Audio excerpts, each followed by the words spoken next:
اللہ کے نام سے شروع کرتا ہوں جو بڑا مہربان نہایت رحم کرنے والا ہے۔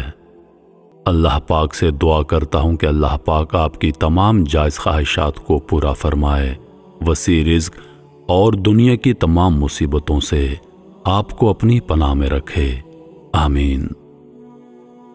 تعریف اس خدا کی جس کے قبضے میں دنیا کی ہر شے ہے، اور بے شک وہی ہے جو کل کائنات پر قادر ہے، جس کی کن میں فیکون ہے، قطرے میں مجال نہیں کہ وہ سمندر کی گہرائی بیان کر سکے، نہ ہی ذرہ پہاڑ کی بڑائی بیان کر سکتا ہے۔ ٹھیک اسی طرح ایک ناچیز انسان ہونے کی حیثیت سے ہم رب ذوالجلال کی قدرت اور بڑائی بیان کرنے سے عاجز ہیں۔ یہ تو اللہ کی قدرت کے نظارے اور اس کے بندوں میں چھپے اس رب کے اوصاف ہیں جنہیں دیکھ کر ہم صرف اس کی شان کا اندازہ لگا سکتے ہیں، جو کہ بڑی عظمت اور حکمت والا ہے۔ حضرت حسن بصری رحمۃ اللہ علیہ فرماتے ہیں کہ میں ایک متقی شخص کے جنازے میں شریک ہوا۔ نماز جنازہ ادا کرنے کے بعد سب لوگ واپس گھروں کو لوٹ گئے اور میں جنگل کی طرف چل دیا کہ وہاں کچھ دیر بیٹھ کر اللہ کی قدرت پر غور و فکر کر سکوں۔ میں گھنے جنگل میں ایک مقام پر بیٹھ گیا کہ اچانک میری نظر دو درختوں میں چھپی ایک غار پر پڑی۔ میں نے دل میں خیال کیا کہ یہ یقیناً چوروں اور ڈاکوں کی کوئی آماج گاہ ہوگی، لیکن پھر میں نے اس کے قریب جانے کا ارادہ کیا۔ میں نے سنبھلتے ہوئے آگے بڑھنا شروع کر دیا۔ جب میں غار کے قریب پہنچا تو کیا دیکھتا ہوں کہ اندر ایک نورانی صورت والا شخص عبادت کر رہا ہے۔ میں اندر داخل ہو گیا اور سلام کرنے کے بعد پہلا سوال کیا، اے بندہ خدا، آپ یہاں اس ویران غار میں کیا کر رہے ہیں؟ انہوں نے جواب دیا، جناب، میں نے سنا تھا کہ بصرہ میں بہت سے نیک لوگ موجود ہیں، لہٰذا میں ان سے فیض پانے اور اللہ کے حضور عبادت کرنے کے لیے ملک شام سے بصرہ آ گیا۔ اب میں یہاں اسی غار میں رہتا ہوں اور اللہ کی عبادت کرتا ہوں۔ میں نے پھر سوال کیا، اے نیک انسان، تمہارے پاس کھانے پینے کا بندوبست کون کرتا ہے؟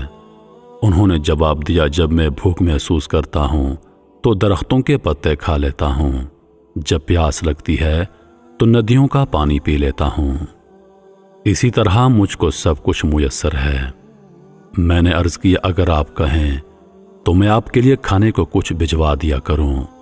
انہوں نے کہا، نہیں، میں اتنے سالوں سے درختوں کے پتے کھا کر زندہ ہوں، مجھے روٹی سالن کھائے ہوئے عرصہ گزر گیا، اب مجھے اس کی کوئی ضرورت نہیں۔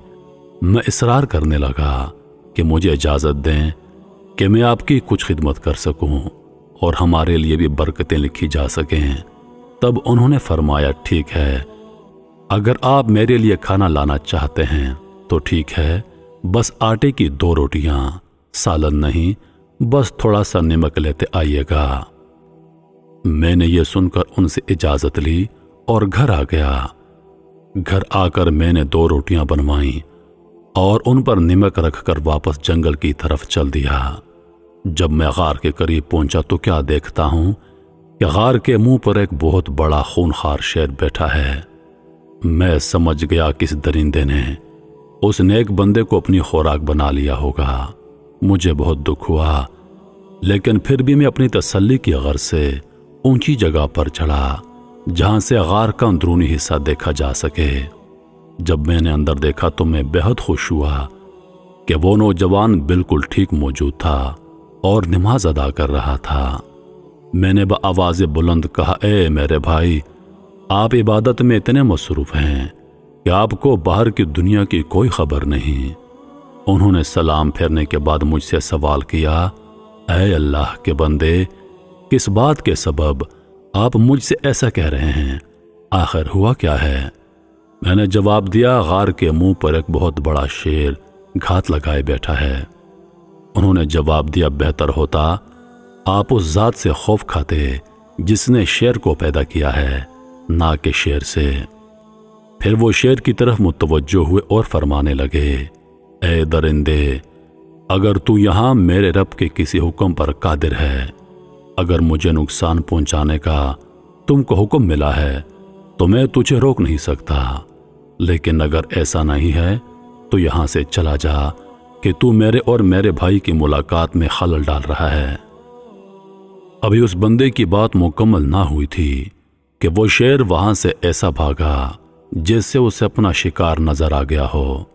اس کے بعد میں غار میں پہنچا اور ان کے سامنے کھانا پیش کر دیا کہ جو آپ نے فرمایا تھا وہ حاضر ہے۔ میں نے جو کی روٹیاں تھال میں رکھ کر ان کے سامنے پیش کر دیں۔ وہ حسرت بھری نظروں سے انہیں دیکھتے رہے اور روتے رہے، حتیٰ کہ روتے روتے ہچکی بند گئی۔ پھر اللہ کے حضور فرمانے لگے، اے میرے پروردگار، اگر میں نے تیرے حضور کوئی مقام پا لیا ہے تو میری دعا سن لے اور اسی وقت میری روح کو قبض کر لے۔ ابھی اس بندہ خدا کے الفاظ پورے نہ ہوئے تھے کہ اس کی روح قبض ہو گئی۔ میں یہ سب دیکھ کر بہت متاثر ہوا اور رنجیدہ ہو گیا۔ پھر میں شہر واپس آیا اور کچھ نیک بندے اپنے ہمراہ لیے کہ ہم سب مل کر اس دوست کی تدفین کر لیں، اور ایک بار پھر ہم اسی غار میں پہنچے، لیکن کیا دیکھتے ہیں کہ وہاں کوئی میت موجود نہ تھی۔ ہم نے ہر جگہ تلاش کیا لیکن ہم کو میت کہیں نہ ملی۔ سبحان اللہ، کیا شان ہے ہمارے رب کی اور اس کے نیک بندوں کی۔ محترم عزیز دوستو، آپ نے کئی مرتبہ سنا ہوگا اور اللہ پاک بار بار فرماتا ہے، حدیث میں بار بار بیان ہوا ہے کہ یہ دنیا کھیل تماشا ہے، یہ دنیا ایک دھوکے کا گھر ہے، یہ دنیا دھوکے کے سوا کچھ نہیں۔ جن لوگوں پر یہ راز آشکار ہو جائے، جو لوگ اس راز کو جان لیتے ہیں، وہ دنیا سے کنارہ کشی اختیار کر لیتے ہیں اور صرف اللہ کی عبادت کو اپنی زندگی کا مقصد بنا لیتے ہیں۔ وہ اس دنیا سے قطع تعلق ہو جاتے ہیں۔ لیکن جن لوگوں کی آنکھوں پر دنیا کے دھوکے کی پٹی بندھی ہوئی ہے، وہ نہیں سمجھتے، وہ اس دنیا کو ہی سب کچھ سمجھ بیٹھے ہیں۔ لیکن میرے عزیز دوستو، بہت جلد اس دنیا کی ہر چیز نے ختم ہو جانا ہے۔ ہماری زندگیوں کے چند سال باقی ہیں، ہم ختم ہو جائیں گے۔ ہم سے پہلے لوگ ختم ہو چکے ہیں اور ہمارے بعد بہت سے لوگ اور ختم ہوں گے۔ یہ سلسلہ قیامت تک جاری رہے گا اور قیامت میں سب کچھ ختم ہو جانا ہے۔ اس کے بعد ہماری ابدی زندگی شروع ہو جائے گی، جو کہ حقیقی زندگی ہے۔ میرے محترم عزیز دوستو، اس دنیا کے دھوکے میں مت پڑیے، اپنی ابدی زندگی کے بارے میں سوچئے، اللہ کی عبادت کو اپنی زندگی کا مقصد بنائیے، کیونکہ اللہ پاک نے ہمیں دنیا میں اسی کے لیے بھیجا ہے کہ ہم اس کی عبادت کریں۔ میں امید کرتا ہوں کہ ویڈیو آپ دوستوں کو پسند آئی ہوگی۔ ویڈیو پسند آ جائے تو لائک اور شیئر ضرور کر دیجیے گا، اور آنے والی نئی ویڈیوز کے لیے ہمارے چینل کو سبسکرائب کر دیں اور ساتھ میں موجود گھنٹی کے بٹن کو ضرور دبا دیں تاکہ ہماری ہر نئی آنے والی ویڈیو سب سے پہلے آپ تک پہنچے۔ مجھے دیجیے اجازت، سانسوں نے وفا کی تو اگلی بار ایک اور ویڈیو لے کر آپ کی خدمت میں حاضر ہوں گا۔ تب تک کے لیے خدا حافظ۔ اللہ پاک آپ سب کا حافظ و نگہبان۔ ہنستے رہیے اور ہمیشہ مسکراتے رہیے۔